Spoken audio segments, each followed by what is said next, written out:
Selamat malam Aumania. Jumpa lagi di Midnight Live. Apa kabar penonton? Baik. Hari ini hari Rabu. Semoga rezekinya nggak abu-abu. Kalau di jalan jangan lupa patuhi rambu-rambu lalu lintas. Rambu. Oh, itu rambu ya. Rambu bukannya tembak-tembakan tuh. Oh, itu rambo. Rambo itu bahasa Inggrisnya pelangi. Itu rainbow. Kita gini-gini aja lah hari ini ya. Iya. Lagi capek banget gua. Gimana penonton, setuju gak? Jangan dong. Jangan. Kata bos gua lanjut, ya udah kita lanjut aja. Tadi udah mau closing saya. Ya udah langsung aja kita mulai, inilah Midnight Live.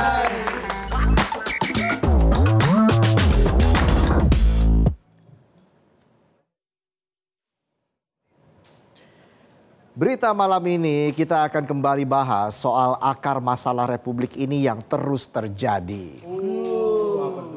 Apalagi kalau bukan kasus korupsi.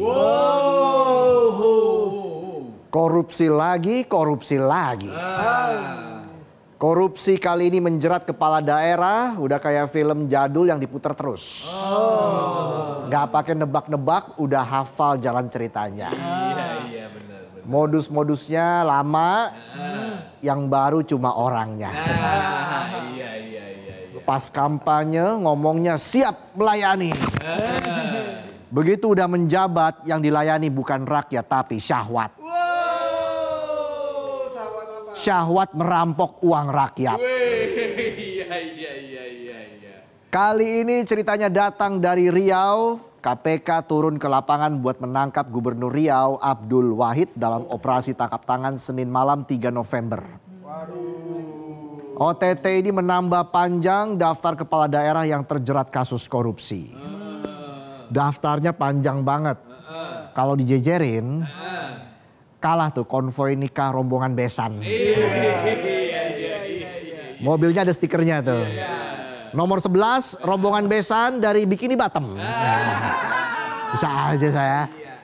Dan siang tadi KPK resmi menetapkan 3 tersangka dalam kasus dugaan tindak pidana korupsi berupa pemerasan dan penerimaan gratifikasi di lingkungan Pemprov Riau tahun anggaran 2025.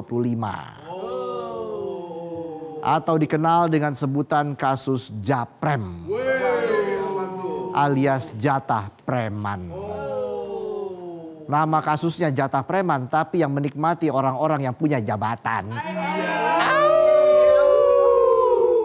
Kalau preman asli nodong di jalanan. Kalau preman yang ini hobinya motong anggaran.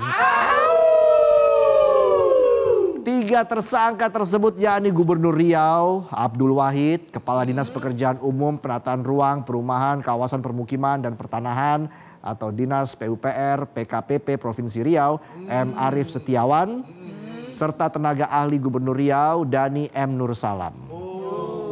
Formasinya udah kayak basket 3-on-3. Gubernur jadi kapten, Kadis jadi shooter, tenaga ahli jadi playmaker. Bagi-bagi. Bedanya yang di dribble bukan bola tapi proyek daerah. Yang dicari bukan skor tapi jatah setor. Rakyatnya tekor, pejabatnya kena pasal tipikor. Kini ketiganya bakal ditahan selama 20 hari ke depan, terhitung mulai 4 November hingga 23 November. Sebelumnya dalam OTT ada 10 orang yang terjaring dan langsung diterbangkan dari Riau ke Jakarta pada Selasa 4 November kemarin. Dan langsung digiring penyidik untuk diperiksa secara intensif. Udah kayak rombongan study tour. Bedanya nggak foto-foto di Taman Mini tapi langsung digiring ke gedung Merah Putih. Bekalnya juga bukan nasi gulai atau roti jala. Tapi barang bukti dan berkas perkara. Bisa aja saya. Dalam operasi senyap itu, jubir KPK Budi Prasetyo bilang penyidik turut menemukan bukti uang tunai dalam pecahan rupiah, dolar Amerika Serikat, hingga pound sterling. Yang kalau dirupiahkan nih, setara 1,6 miliar rupiah. Waduh. Duitnya macem-macem warnanya. Itu mau korupsi apa mau buka money changer? Beda sama penonton. Duitnya cuma satu macem. Tagihannya macam-macam. Tagihan listrik, pinjol, sampai kasbon warung 4 tahun lalu juga masih ada. Uye. Budi menambahkan uang sebesar 1,6 miliar rupiah yang ditemukan penyidik bukanlah yang pertama kali diterima oleh Gubernur Riau. Abdul Wahid diduga sudah sempat menerima sejumlah uang sebelum penangkapan dilakukan. Ibarat lagi PDKT, udah ngedate, pas udah deket ketikung temen. Temen lo mak-makes soalnya. Jago nikung ya. Beda ya? Iya. Penetapan tersangka Abdul Wahid jelas dari catatan kelam. Mengingat dia belum genap 9 bulan menjabat sebagai gubernur. Baru nikmatin jabatan, baru nyicip setoran udah ditahan. Baru foto pakai pakaian dinas harian, udah foto lagi pakai rompi tahanan. Kabar penangkapan Gubernur Riau seakan memberi dejavu bagi publik Riau. Karena lagi-lagi Gubernur Riau ketangkep gara-gara kasus korupsi.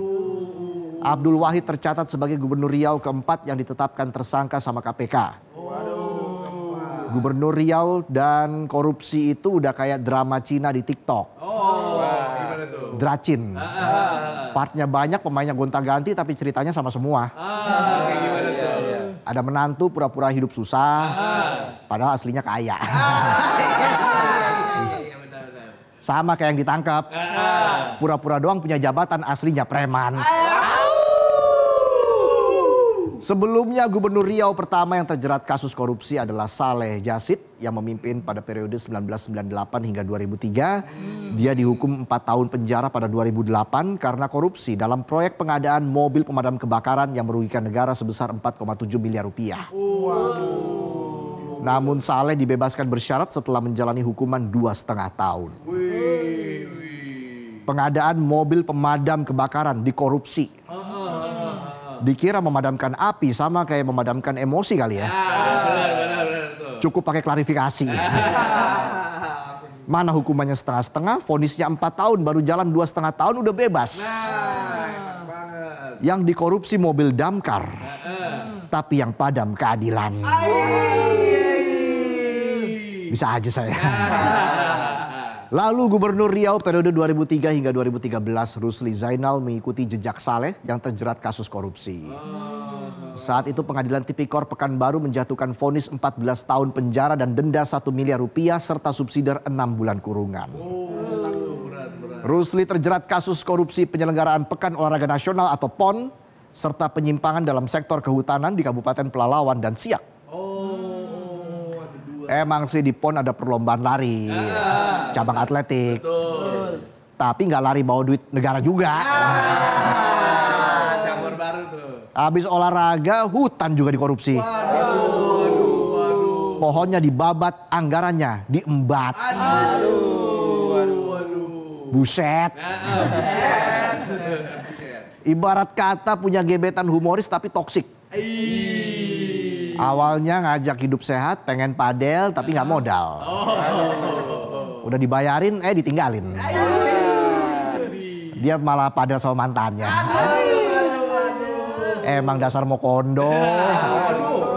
Modal konyol doang. Kan humoris. Konyol. Kalau kontrol, servis padelnya harus dikontrol. Gue servis juga lo. Ingat, kalau cari pasangan jangan cuma yang suka kasih motivasi. Tenang, badai pasti berlalu. Berlalu lalang. Jangan yang suka gombal juga. Ketika hatimu dan hatiku bertemu di jalan, maka di situ ada 2 hati. Hati-hati di jalan. Apalagi cari pasangan yang modalnya cuma tebak-tebakan lucu. Kayak gimana tuh? Kayak gimana? Kamu tahu gak singkatan HP? Handphone. Salah. Kok salah? HP. Hatiku punyamu. Apa Ada lagi. lagi tuh? Kamu tahu nggak caranya mutiin rambut secara permanen? bleaching. Salah. Kok bisa? Bukan bleaching. Apa tuh? Caranya menua bersama aku. Bisa aja ATM error. Balik lagi, tongkat estafet korupsi di Riau dilanjutkan oleh Anas Ma'amun, Gubernur Riau periode 2014 hingga 2019. Pada tahun 2015, Anas divonis 6 tahun penjara dan denda 200 juta rupiah karena korupsi alih fungsi lahan yang merugikan negara sebesar 5 miliar rupiah. Dari lahan tandus diubah jadi lahan basah, cair. Iya, mantap banget. Cuan. Anas dibebaskan pada September 2020, tapi pada 2022 dia kembali ditetapkan sebagai tersangka dalam kasus dugaan suap pengesahan RAPBDP tahun anggaran 2014. Dan RAPBD tahun anggaran 2015 Provinsi Riau. Kena lagi. Ibarat lo punya gebetan toksik, bilangnya setia, nyatanya setiap tikungan ada. Ada aja gandengannya. Iya. Orang apa truk tuh gandengan mulu. Benar. Prinsipnya udah kayak kata-kata di belakang truk. Apa tuh? Senyummu menambah kasbonku. Iya, betul lagi. Biar kamu senyum, aku rela ngutang. Benar. Pola korupsi yang kejadiannya berulang-ulang ini bukan cuma persoalan oknum doang. Tapi menggambarkan masalah yang lebih dalam.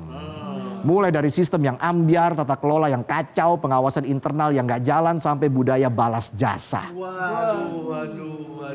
Bagi-bagi proyek dan politisasi sumber daya yang masih kuat. Gak cuma itu, kekayaan sumber daya alam di daerah jadi faktor korupsi susah hilang. Dan Riau adalah contoh klasik kekayaan alam bisa jadi pedang bermata dua. Karena kalau bermata tiga bukan pedang, itu mutan. Kalau bos gue bukan mutan, tapi mut-mutan. Di satu sisi bawa peluang besar buat kemakmuran masyarakat. Di sisi lain membuka ruang bagi praktek political rent seeking atau perebutan rente politik. Ibarat mantan terindah, di satu sisi menggoda, tapi kalau nggak pinter jaga perasaan bisa perang dunia. Benar banget tuh. Iya. Dan fakta yang lebih goks lagi, ini ada fakta yang goks. Baru tahun ini aja KPK udah 6 kali menangkap kepala daerah lewat OTT. Waduh. Dan kalau ditelusuri lebih jauh, sejak KPK berdiri tahun 2004 sudah ada 30 gubernur plus 171 bupati dan wali kota beserta wakilnya yang kejaring kasus korupsi. Fenomena ini menunjukkan kalau korupsi di pemerintahan daerah belum ada tanda-tanda mau tobat. Ngeri. Seolah semua program anti korupsi dari penandatanganan fakta integritas sampai penguatan moralitas birokrasi cuma jadi acara seremonial. Iya tuh. Yang penting fotonya viral buat pencitraan, urusan moral belakangan. Jangan dong. Bahkan pemimpin daerah sekarang sebenarnya udah digembleng habis-habisan lewat retret. Iya benar tuh, betul. Materinya juga ada soal anti korupsi. Tapi kayaknya cuma masuk kuping kanan, keluar semua lubang. Keluar semua gak ada yang nyisa. Iya. Koruptor udah gak punya rasa takut dan gak punya rasa malu. Iya, betul. Ya gimana mau takut, hukumnya aja masih lembek. Iya tuh. Kebanyakan potongan. Gimana mau malu, hartanya aja masih banyak. Iya. Gak habis 7 turunan. Nanti 7 turunan jadi pewaris. Turunan ke-8 jadi kayak penonton perintis. Sambil meringis. Kadang nangis. Bahkan korupsi dan suap sekarang udah menular sampai ke lembaga penegak hukum sendiri. Bayangin aja koruptor bisa dapat vonis ringan asal harga cocok palu diketok. Vonis ringan, remisi berlapis, dan fasilitas mewah buat napi korupsi menciptakan kesan kalau nyolong uang rakyat itu bukan aib. Aduh, ironis. Dan selama hukumannya enteng, korupsi bakal terus dianggap cuma resiko kecil dalam permainan besar kekuasaan. Jangan dong. Ingat, jabatan itu harusnya jadi amanah.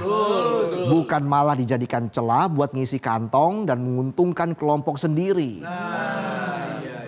Di sisi lain, ramainya korupsi kepala daerah juga jadi bukti kalau partai politik sekarang kayaknya lupa cara melahirkan pemimpin yang beneran berintegritas. Harusnya parpol itu tempat nyetak pemimpin berkualitas, bukan tempat parkir buat orang berduit yang pengen cepet naik jabatan. Dan ketika rekrutmen politik lebih melihat isi dompet daripada isi otak dan hati, hasilnya pejabat publik jadi mudah goyah kalau lihat harta dan tahta. Jabatan gak lagi dianggap amanah, tapi dianggap investasi yang harus balik modal cepat dengan cuan berlipat. Kasus-kasus kayak gini harusnya jadi alarm keras. Melawan korupsi gak bisa cuma modal nangkep doang. Perlu perubahan serius dari hulu sampai hilir. Penegakan hukumnya juga harus konsisten. Hukumannya jangan lemes dan sistem politiknya juga harus milih pemimpin yang punya integritas handal. Bukan cuma punya cuan dan muka tebal. Kalau semua itu nggak dilakukan, ya bakal terus muter di drama yang sama. Pasti. Pemimpinnya gonta-ganti tapi korupsinya nggak ikut pergi. Sekarang saatnya rakyat nuntut lebih, bukan cuma janji tapi realisasi. Betul. Jangan cuma koar-koar anti korupsi, giliran menjabat ngembat anggaran sana sini. Jangan dong. Publik menunggu penjara khusus koruptor di pulau terpencil. Yang ada baby shark-nya. Baby shark, baby shark. Mau aja gue kerjain. Negeri ini butuh keberanian moral dari seluruh elemen, aparat penegak hukum yang tegas, partai politik yang berbenah, dan masyarakat yang gak lagi pasrah sama praktek busuk kekuasaan. Betul. Karena jika tidak, OTT demi OTT hanya akan menjadi tontonan rutin yang menyakitkan sekaligus menegaskan bahwa di negeri ini rasa malu sudah mati. Aduh. Dan rasa takut sudah ikut terkubur bersama nurani. Itulah tadi sajian pembuka kami di Midnight Live. Kami punya sejumlah informasi lain. Ada Ladies Night juga hari ini. Dan bintang tamu kita hari ini ada Fabio Asher. Kita jeda dulu, kami akan kembali saat lagi. Tetaplah di Midnight Live.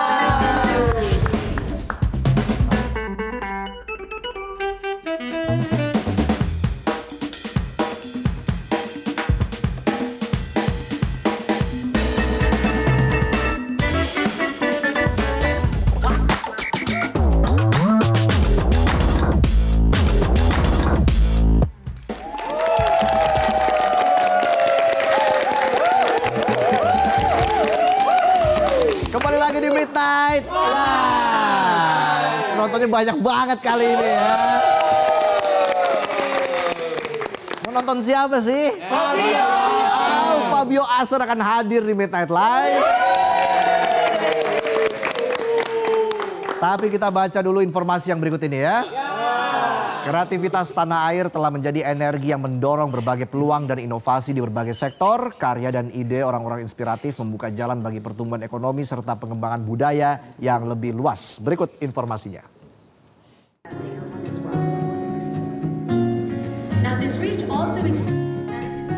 Industri kreatif YouTube di tanah air memainkan peran penting dalam mendorong perekonomian masyarakat dan menyumbang pendapatan bagi negara. Sebagai platform terdepan di Indonesia, YouTube menjadi pusat budaya bagi lebih dari 135 juta orang yang setiap hari terhubung dengan konten dari kreator favorit mereka. Platform ini tidak hanya menjadi rumah bagi ribuan kreator, tapi juga mendorong dampak nyata bagi kreator, merek, dan pertumbuhan ekonomi. YouTube Festival di Kebayoran Baru, Jakarta Selatan menampilkan pencapaian dan inovasi terbaru untuk mendukung pertumbuhan ekonomi Indonesia. Kreatif YouTube telah menyumbang sekitar 7,4 triliun rupiah terhadap GDP Indonesia di 2022. Sementara para konten kreator di platform ini juga semakin terbantu untuk menambah pendapatan mereka. Kreator-kreator ini menciptakan kepercayaan yang sangat besar dengan komunitas komunitas mereka, dengan follower mereka, dan bahkan menurut sebuah survei dari Kantar itu 92% dari penonton menganggap bahwa YouTube kreator ini adalah mereka percaya dalam mengambil keputusan untuk pembelanjaan mereka seperti itu. Sedangkan di tempat lain, Ariel Noah dipastikan akan memerankan Dylan dalam 2 film terbaru, Dylan ITB 1997 dan Dylan Amsterdam. Kabar ini diumumkan langsung oleh PD Baik, penulis novel Dylan, dan rencananya syuting akan dimulai pada Desember 2025 dengan target tayang tahun 2026. Kehadiran Ariel sebagai Dylan tentu jadi kejutan sekaligus tantangan tersendiri mengingat sebelumnya ia dikenal sebagai vokalis band Noah, bukan aktor utama film. 2 film ini bakal menampilkan Dylan di setting yang berbeda, mulai dari suasana kampus ITB pada 1997 hingga petualangan di Amsterdam. Hal ini memberikan nuansa baru bagi cerita yang sudah sangat dicintai penggemar. Bagi para penikmat waralaba Dylan, tentu menarik menunggu bagaimana Ariel membawakan karakter ikonik ini dengan gayanya sendiri, sambil menantikan trailer resmi yang pasti akan menjadi sorotan utama sebelum film tayang. Nah, seperti biasa setiap hari Rabu waktunya Ladies Night. Ini dia, Ladies Night.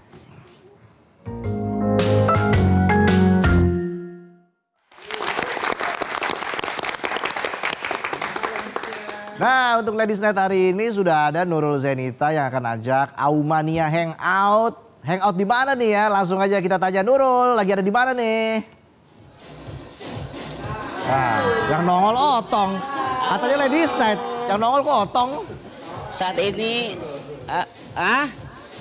saya ya ladies ya? Iya, kan malam ini Ladies Night Tong. Jadi ini mic-nya punya saya dong. Oke, saya cabut dulu. Oke, siap. Nah, Reza dan juga Aumania, saat ini saya sudah berada di salah satu social house di Jakarta Selatan, namanya Pulke Agave Social House. Nah, di mana di sini social house-nya konsepnya bertemakan Meksiko. Dari interiornya semua nih bisa dilihat di sini ada dekorasi topi-topi Meksiko, berasa nonton film Coco. Film kartun Coco gak sih, Reza dan juga Aumania? Dan juga di sini dekornya juga macam-macam ala-ala Meksiko. Nah, di sini juga makanannya ini hampir semua mayoritas bertemakan Meksiko. Lagu-lagunya juga beberapa hari itu lagu-lagu Meksiko, ada juga DJ-nya. Nah, ini kan lagi Ladies Night nih. Saya juga mau ngasih tahu kalau di sini khusus ladies, di sini bisa mendapatkan promo untuk ladies itu buy one get one margarita. Nah, makanannya di sini juga ala-ala Meksiko nih, Reza dan juga Aumania. Di sini ada tacos dan juga ada nachos yang saya pesan malam hari ini. Nah, kabarnya founder dari social house ini juga bahkan riset untuk ngebangun social house ini jauh-jauh sampai Meksiko. Kita tanyain langsung aja kali ya, bener gak sih ngebangunnya ini risetnya sampai Meksiko? Ada Bang Adil Munes di sini. Halo Bang. Halo. Oke, bener gak sih ini Bang? Kita sambil duduk kali ya. Ini bener gak sih risetnya jauh-jauh sampai Meksiko? Benar, jadi sebelum kita opening ini kita ke resort ke Meksiko sebulan. Sebulan? Ya, di Jalisco. Di region Meksiko ada Jalisco. Ya. Oke, terus dapat apa aja tuh di sana? So kita nge-explore gimana agape di sana berkembang, terus kita coba bawa nih agape konsep bar agape pertama di Indonesia. Oh, berarti ini pertama di Indonesia? Benar, kita benar-benar pure agape, semua dari minumannya semua pure dari bahan dasar agape. Terus foodnya kita dari taco lokal, benar-benar dari Mexican food.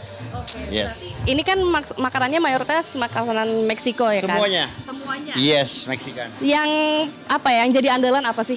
So kita ada taco and then nachos. Yes. Kalau minumannya gimana? Kalau kita lebih semuanya, hampir semuanya dari agape. Contohnya ada margarita.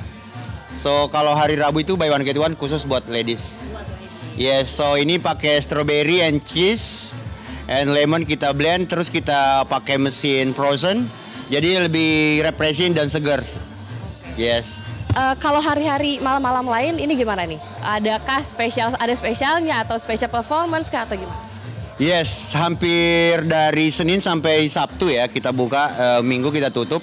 Senin itu ada spesial kayak, contohnya Selasa, Taco Tuesday kita ada tacos ya 100 ribuan lah ya, dapat minuman terus free tacos. Yes. Paling ramenya tuh malam apa sih biasanya? Kalau kita ramenya ya Selasa, Kamis, Jumat, Sabtu.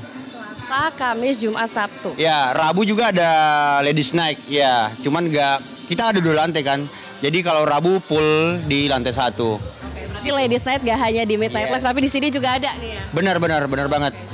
Yes. Nah, terus untuk entertainmentnya di sini adakah live music atau ada DJ di hari-hari tertentu kah? Ada Rabu, Jumat, Sabtu. Dan kalau Jumat, Sabtu pasti kita full. Biasa sih waiting list di depan segala macem kayak gitu. Nah, yang terpenting nih untuk anak-anak Jaksel khususnya ya. Ini kalau mau ke sini range harganya berapa sih? Seperti saya tadi sebutin, mungkin range harganya 100.000 udah dapat taco sama plus minuman. 100.000 Yes. Terus juga ini udah berapa lama sih berarti? Kita bukanya opening dari 4 bulan sih, baru 4 bulan. Jadi benar-benar kita konsepin bar Agape pertama di Indonesia. Jadi kita pure semua produk minuman ya dari Agape. Yes. Nah, kalau ini berarti bukanya sampai jam berapa? Kita opening jam 6 sampai jam 2. Jam 2 pagi. Itu setiap buka? Dari Senin sampai Sabtu. Oke. Yes. Oke, thank you Bang Munes. Kita lanjut ke Reza nih ya. Nah, Reza dan juga Umania yang mau hangout, makan atau mau chill sama teman-teman, sama teman kantor, abis kerja, abis siaran juga bisa langsung ke sini ke Jakarta Selatan di kawasan Senayan karena di sini tapi khusus ladies dapat margarita buy one get one. Nanti boleh deh sama aku deh Reza. Gimana? Abis siaran langsung ke sini ya, nyusul ya. Reza. Oke, langsung nyusul. Tapi Otong lagi ngapain nih, Nurul? Otong nih lagi gulung kabel. Aduh, kasihan banget Otong kali ini nggak bisa jalan-jalan ya. Di sana bantuin Nurul. Nurul, itu minumannya apa tuh namanya tuh? Frozen, berapa jadi refreshing ya. Ini margarita. Boleh dicoba Reza. Dan bisa non alkohol juga. Bisa banget. Oke, ada live musiknya nggak di sana? Di sini untuk hari Rabu, malam Rabu, Sabtu dan Jumat dan juga Sabtu itu ada DJ-nya. Yeah, performs. Oke deh kalau gitu. Selamat menikmati waktunya di sana ya Nurul. Otong join lagi nih Reza. Saya udah lapar nih mau makan. Masih tanya lagi nih. Jangan lupa bungkus buat penonton, Tong. Baik. Minta bungkus, Tong. Oke, aman. Oke dah, langsung aja tuh diganyem deh. Oke, terima kasih Otong dan juga Nurul sudah melaporkan. Baik, nanti kita akan have fun lagi ya setelah jeda karena ada Fabio Asher akan hadir di Midnight Live. Kita jeda dulu, kami akan kembali saat lagi, tetaplah di Midnight Live.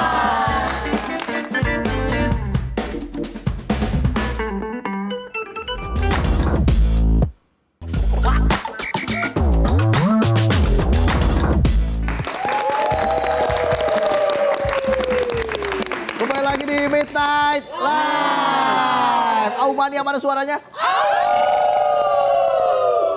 Penontonnya rame banget ya. Mau nonton siapa sih? Fabio Asher. Emangnya ada orangnya?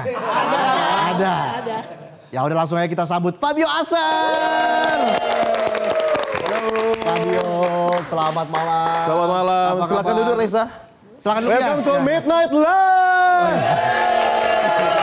Saya izin dulu ya. Kemana Pak? Silakan. Kalau mau duduk sini boleh? Nggak apa-apa, aku di sini aja. Aku lebih nyaman di sini Pak. Fabio Aset ternyata kocak orangnya. Enggak juga. Menurut saya Pak, angkat lagi kameranya. Tapi kamu emang orang yang sangat memperhatikan penampilan? Atau? Banget sih. Oh iya? Ya. Enggak terlalu sih, cuma ya memang stylenya udah kayak gini. Pengen agak sporty gitu. Oke, tapi kamu pernah menyangka nggak kamu akan menjadi salah satu penyanyi top tanah air? Amin. Enggak nyangka sih. Cuma lebih ke pengen dengerin karya-karya aku ke masyarakat luas aja. Oke. Gitu. Terlebih pendengar-pendengar aku yang mungkin dari zaman-zaman aku cover lagu sampai sekarang udah punya lagu sendiri ya pastinya sangat beruntung lah punya fanbase yang selalu support. Banyak banget loh fansnya nih, wah. Iya, aku nggak nyangka nih. Pakai seragam lagi. Iya, udah dari 3 hari lalu ya nginep ya? Iya. Hebat. Hebat loh, bener-bener ini apa fansnya tuh loyal banget loh sama kamu. Banget, loyal Iya? banget. Tapi fans kamu tuh gak cuma ada di Indonesia, tapi katanya ada di Taiwan, Malaysia, Singapura. Taiwan nggak ada sih, ngarang banget. Malaysia ada, Singapura ada. Oke. Taiwan mungkin nanti kalau aku debut sebagai K-popers. Beda dong ya. Cina ya. Iya. Nah, tapi kan kamu dulu pernah ikut ajang pencarian bakat. Ya. Dan saat itu memang tidak berhasil, ya. Apa sih pelajaran berharga yang kamu dapat dari sana sehingga sekarang kamu bisa menjadi penyanyi yang top gitu loh, penyanyi terkenal di tanah air? Mungkin pelajarannya lebih kayak ke apa namanya? Tetap teguh dengan cita-cita yang pengen aku gapai sih, karena kan aku berjuangnya bukan cuma 1-2 kali di ajang pencarian bakat, sampai 10 kali dan nggak pernah lolos, dan akhirnya berusaha untuk bikin label sendiri, berdiri sendiri dan membangun komunitas juga sendiri sama teman-teman My Asher. Tepuk tangan dulu buat My Asher. Ya. Itu akhirnya bikin aku belajar bahwa semua itu bisa aku lakuin sendiri tanpa aku harus bergantung sama label. Gitu. Akhirnya ya itu sampai sekarang bisa bersama-sama dengan tim yang luar biasa juga yang selalu support. Iya, ya. Itu Gitu butuh sih. motivasi yang sangat besar itu loh. Pasti, 10 kali 10 gagal. Makanya aku bilang harus benar-benar jadi orang yang tangguh gitu loh. Iya. Apalagi kan kita dari anak daerah datang ke Jakarta harus bersaing dengan industri yang begitu luas dan apalagi sekarang semakin susah kan bersaingnya. Jadi ya aku lakuinnya semua dengan setulus hati aja. Udah nggak kayak dulu mungkin terlalu termotivasi banget untuk bisa jadi penyanyi. Itu lebih kayak udah let go aja. Kamu sekarang lebih berpasrah gitu maksudnya? Iya, lebih berpasrah aja. Kalau mau rilis sesuatu lebih ke ya udah serahin aja sama yang di atas, pasti akan ada waktunya untuk diterima lagunya atau enggak, pasti akan ada masanya gitu loh. Masih ingat gak sosok pertama yang bilang suara kamu bagus? Siapa ya? Kayaknya guru vokal aku dulu deh. Waktu masih zaman SMA. Gitu. Guru vokal masih SMA mungkin ya. Karena dia orang-orang yang benar-benar mengantarkan aku untuk bisa jadi penyanyi mungkin di hari antar sekolah, lomba antar sekolah, antar gereja dulu gitu. Jadi dia bilang, kamu bisa kok untuk jadi penyanyi. Bahkan dulu sempat orang tua aku sendiri yang bilang, suara kamu jelek nggak bagus. Oh iya? Iya, karena rata-rata di keluarga aku tuh bisa nyanyi semua. Rata-rata musisi, termasuk mamaku juga. Karena mungkin aku kan asalnya dari Manado.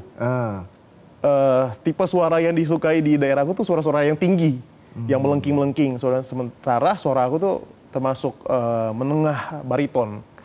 Rendah, kalau rendah banget. Makanya dibilang sama mama, suara kamu nggak bagus gitu. Ya agak sempat down juga dulu tuh SD. Cuma itu mungkin karena mimpi aku pengen jadi seorang penyanyi dan ketemu sama orang-orang yang mensupport juga waktu SMA. Ya itu si guru vokal aku yang bilang suaranya bagus. Tepuk tangan untuk guru vokalnya, Fabio. Wow. Apa yang ingin kamu sampaikan kepada guru vokal kamu sekarang kalau dikasih kesempatan? Sebenarnya bukan lebih ke guru vokal, lebih ke orang yang mengajarkan aku cara bernyanyi lebih baik lagi. Basicnya bukan guru vokal tapi lebih kayak orang yang tinggal dipoles aja lah Fabio nih jadi gitu ya. Namanya Kak Adi, terima kasih banyak udah membuat aku seperti saat ini. Mungkin karena mungkin kalau bukan Kak Adi sendiri yang support aku waktu SMA, yang nganterin aku lomba per lomba sampai aku bisa jadi sekarang itu semua itu berkat Kak Adi. Keren. Kamu tuh orangnya perfeksionis nggak sih? Banget sih. Banget. Dalam hal apapun. Dalam hal apapun. Menciptakan lagu. Ciptain lagu, bikin video klip sendiri, bikin skripnya sendiri, story lainnya sendiri. Jadi kalau ada yang nggak perfect nih tidur nggak nyenyak tuh ya? Banget, banget lagi, bener karena apa ya kayak merasa ada yang mengganjal gitu. Pernah bikin satu video klip, single pertama Bertahan Terluka judulnya. Itu banyak scene ternyata yang nggak diambil. Terus ada beberapa scene yang hilang. Akhirnya aku edit sendiri. Ceritanya aku bikin berbeda dari storyline yang udah jadi. Oke. Jadi total. Iya, dirubah total dari ceritanya semuanya dari awal. Scene yang di akhir itu jadi awal, yang awal tuh jadi akhir. Tapi tetap masuk aja ternyata. Jadi gitu. Jadi tinggal pintar-pintar kita bisa ngedit video sama story dari cerita dalam video-video klipnya. Pokoknya benar-benar harus perfect ya. Iya. Dan meskipun nggak juga sih tetap. Sampai sekarang pun nggak mau lihat video klipnya. Tapi suka overthinking? Atau let it go? Sekarang udah enggak. Udah enggak ya? Oke. Nah, karena juga kamu terkenal sebagai penyanyi yang sukses melahirkan lagu-lagu galau ya. Apalagi dikasih quote-quote galau itu kan. Viral banget di TikTok. Ini mereka yang bikin malah. Oh, mereka yang bikin. Mereka yang bikinin. Mereka apa buzzer apa? Iya sih. Jangan bocorin lah. Lagu galau dikasih quote jatuh cinta kok sendirian. Misalnya ya kan. Terus apalagi misalnya terima kasih kisah manis yang berujung tidak bersama ini. Gimana rasanya melihat lagu-lagu kamu tuh banyak dikasih quote-quote seperti itu? Rasanya seneng sih. Malah tambah banyak motivasi untuk dijadiin lirik malah. Karena lirik-lirik kayak kata-katanya bagus banget ya. Kok pernah kepikiran akhirnya itu jadi lirik. Dan nah akhirnya tercipta sebuah lagu yang nggak pernah sebenarnya terpikirkan bahwa aku bakal bikin salah satu lagu yang romantis di karir aku. Misalnya sebelumnya kan ada Bertahan lagu Terluka, Rumah Singgah, Berharap Kau Kembali, Mahir Membeluka. Itu kan semua lagu galau yang maksudnya kayak bikin orang kayak wah sakit nih kalau dengerinnya. Nah akhirnya ada satu quote yang aku baca waktu itu di salah satu lagu aku. Katanya kayak gini, ada seseorang yang trauma di masa lalu yang mungkin bisa sembuh kalau menemukan cinta yang tepat gitu loh. Nah akhirnya aku jahit kembali lagunya dan jadi satu lagu yang baru aku rilis 2 bulan lalu. Judulnya Aku Berjanji. Nah itu dia, lagu akan dibawakan oleh Fabio nanti ya. Jadi Aku Berjanji itu dari quote ya, dari sebenarnya ada salah satu quote yang sepenggal doang, yang kata-katanya aku bilang tadi, yang aku berpikir kayak, oh ternyata benar ya ada cinta yang benar-benar, ada seseorang yang benar-benar trauma sama masa lalunya, sampai udah nggak akan pernah percaya lagi sama cinta yang mungkin akan datang pada saat yang waktu yang tepat. Cuma dia masih kayak, wah ini masih kayaknya ini bakal nyakitin, ini bakalan ninggalin aku lagi atau akan sama dengan kisah yang sebelumnya. Makanya di lagu Aku Berjanji ini aku menceritakan tentang seorang pria yang ingin meyakinkan ke wanitanya bahwa aku berbeda dengan masa lalu kamu, jadi jangan membuat statement bahwa semua laki-laki itu sama. Gitu. Nggak semua laki-laki sama. Janganlah mengkotak-kotakan, jangan mengeneralisir gitu. Gimana penonton di belakang? Kok pindah ke belakang sih? Ini laki-laki di belakang kenapa ya? Iya biasa. Sering dikotak-kotakin emang. Waduh, Aku Berjanji. Tapi kan lagu-lagu sebelumnya tuh viral banget ya. Kamu nyangka nggak lagu-lagu kamu sebelumnya tuh sepopuler itu? Kalau bilang nyangka, sebelum aku pernah ngomong-ngomong di beberapa podcast sebelumnya. Karena aku tuh kalau kita punya insting untuk sebuah karya. Jadi mungkin ada beberapa karya aku di belakang, ada songband aku di belakang yang aku nggak bakalan rilis, aku jual ke penyanyi lain karena aku merasa ini nggak cocok buat aku, gitu loh. Jadi bilang nyangka, aku udah tahu lagu ini bakalan diterima sama orang karena mungkin dari liriknya, dari ceritanya itu bakalan relate sama banyak pendengar gitu loh. Jadi kalau dibilang single pertama udah nyangka untuk viral, di single kedua pun aku udah yakin bahwa ini pasti bakalan diterima sama pendengar aku gitu. Jadi tinggal jahit benang merahnya aja mau kemana sebenarnya. Dan ya sekarang aku lagi mencoba untuk biar pendengar aku nggak bosan, denger lagu galau mulu. Jadi aku pengen kasih sesuatu yang lebih membuat lebih manis lagi dari kisah perjalanan karir aku. Biar nanti kalau konser tuh nggak galau semua gitu loh ya kan. Jadi satu momen aku bakal mungkin ajak seseorang mungkin ke atas panggung untuk nyanyi bareng sama aku gitu loh. Ajak kolaborasi. Mungkin aja seperti itu. Jadi ada variasi lah ya. Iya, biar nggak membosankan aja sebenarnya. Betul. Dari segi show juga lebih variatif begitu maksudnya ya. Nah, apa yang menjadi harapan terbesar kamu buat diri kamu sendiri ke depan? Let's say 10 tahun ke depan. Apa sih yang menjadi harapan kamu? Harapan aku yang pasti pengen terus berkarya, pengen meluncurkan beberapa single yang selama ini mungkin aku tahan-tahan, yang masih ada tapi masih aku simpan rapi untuk menjadikan album aku nanti tahun depan. Dan aku pengen ada konser besar mungkin di Indonesia atau Malaysia. Amin. Karena aku udah berapa kali konser di Malaysia tapi belum pernah konser tunggal di Indonesia, dan mungkin itu salah satu impian terbesar aku. Iya, dan semoga juga Fabio diberikan selalu kesehatan ya. Amin. Kita tunggu lagi karya-karya berikutnya, gebrakan-gebrakan dari Fabio Usher, dan pastinya di sini My Usher sudah nggak sabar ingin melihat penampilan dari Fabio Usher. Sekali lagi terima kasih Fabio sudah hadir di Night Live. Terima kasih. Kita berjumpa lagi dengan kesempatan. Siap. Dan langsung saja inilah penampilan dari Fabio Usher.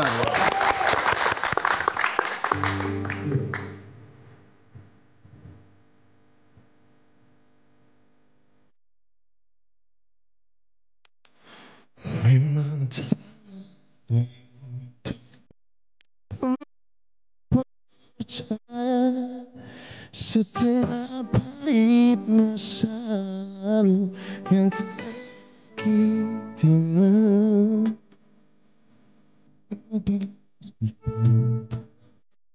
diri beda atau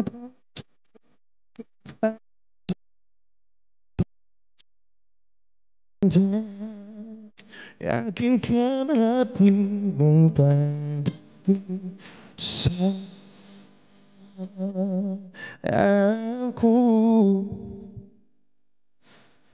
berjanji kau selalu mendapat, tetap ku biarkan siapapun kan ku hapuskan luka di hatimu. Mungkin aku bukan yang pertama, tapi ku pastikan aku yang terakhir di hidupmu. Maukah kau bersamaku selamanya?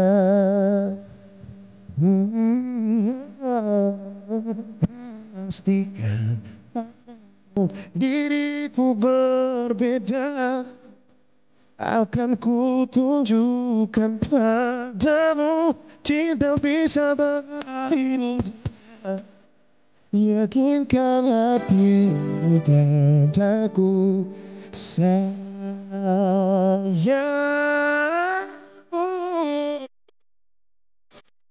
Aku berjanji akan selalu menjagamu, tapi ku biarkan siapapun kan ku hapuskan luka di hatimu. Aku bukan yang pertama, tapi ku pastikan aku yang terakhir. Maukah kau bersamaku selamanya?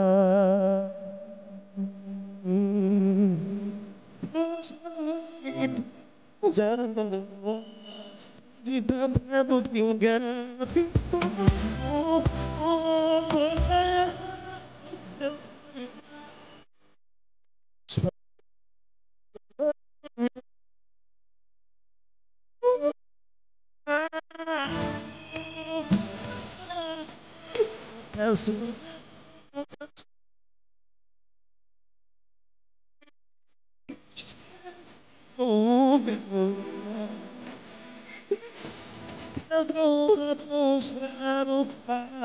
di hatimu bukan aku.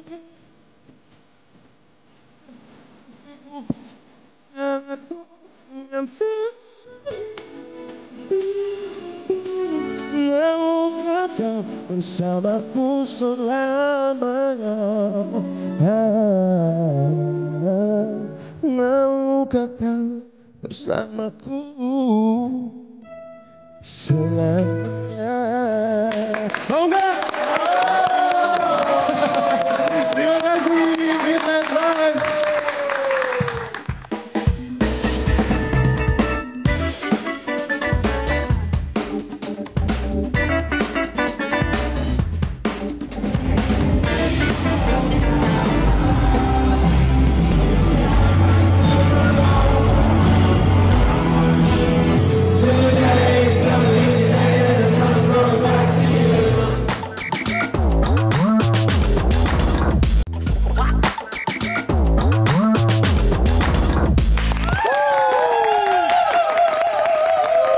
Kembali lagi di Midnight Band. Aumania mana suaranya?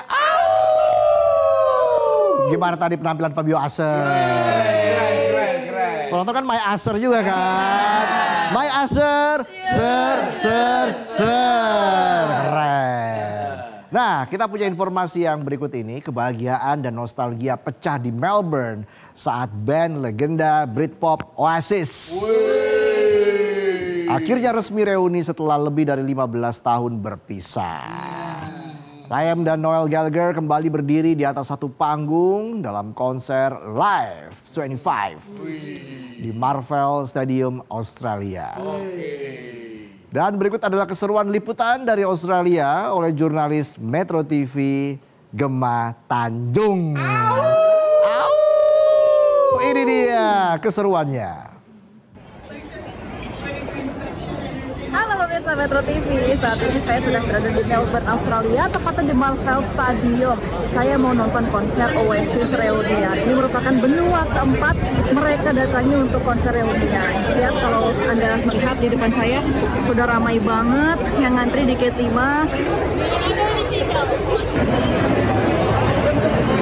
Sudah masuk gate, mau scan tiket sekarang pemirsa. Thank you very much. Tiketnya sudah di scan pemirsa, sekarang kita akan naik langsung ke atas venue di level 2 and 3.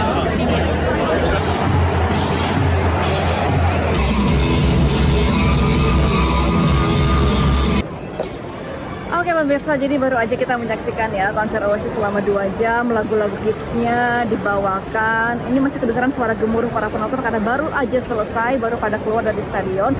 Nah, saya juga mau tanya nih pemirsa kepada salah satu penonton fans Oasis jauh dari Indonesia yang rela datang ke Melbourne, Australia buat menyaksikan reunian dua kakak beradik ini. Akan saya samperin ya pemirsa. Halo Mas. Ya. Dengan Mas siapa Mas? Saya Andika. Dari Jakarta. Dari Jakarta ke Melbourne. Dari Jakarta ke Melbourne. Kenapa tuh Mas sampai relaksi nih? Spesial buat tonton Oasis yang udah dinantikan belasan tahun ya, karena setelah sekian lama akhirnya mereka reuni. Jadi kalau menurut saya sih wajib nonton lah. Saya kesini pokoknya apapun caranya harus bisa nonton. Tapi lagu favorit apa nih Mas? Lagu favorit sih Slide Away ya. Soalnya Noel Gallagher pernah bilang juga, dia bilang kayaknya Slide Away itu salah satu lagu terbaik yang dia tulis dan saya suka banget lagu itu. Oke, jadi kesan-kesannya ini semuanya terpuaskan ya. Tadi visual juga oke ya? Puas banget, visual oke, dan kayaknya ngeliat kehangatan Liam sama Noel tuh enak gitu. Dia tadi pas nyampe atas panggung pelukan sebelum mulai konser, dan pas setelah konser juga pelukan, jadi emosional banget lah. Oke, thank you ya Mas ya untuk testimoninya ya. Selamat kembali beristirahat ya. Oke pemirsa, jadi itulah laporan untuk konser Oasis kali ini. Doain aja pemirsa agar Oasis bisa melangsungkan konsernya ke Asia Tenggara mungkin tahun depan ya.